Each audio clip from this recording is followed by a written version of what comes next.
নমস্কাৰ বন্ধু বান্ধৱীসকল, study club YouTube চেনেললৈ সকলোকে স্বাগতম জনাইছোঁ। আজি আমি কেইটামান অসমীয়া সাধাৰণ জ্ঞান আলোচনা কৰিব ওলাইছোঁ। তো আপোনালোকে ভিডিঅ'টো চাই থাকিব। প্ৰথম কুৱেশ্যনটো দিয়া আছে যে লোকসভাৰ অসমৰ মুঠ আসনৰ সংখ্যা কিমান?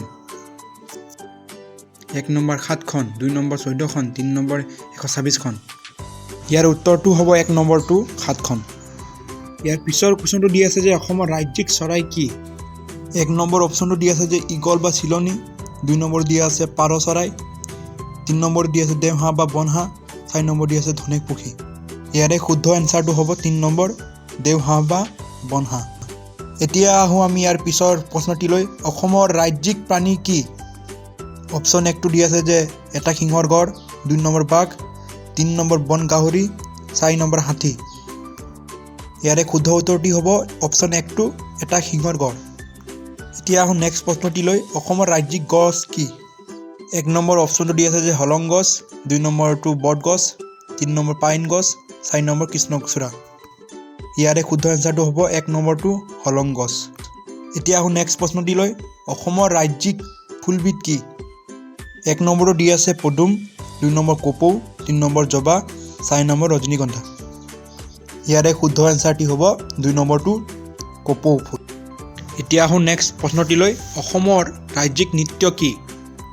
অপশ্যন 1টো দিয়া আছে যে বিহু, 2 নম্বৰ বাগৰুম্বা, 3 নম্বৰ সত্ৰীয়া বা ধ্ৰুপদী, 4 নম্বৰ হ'ল কথক।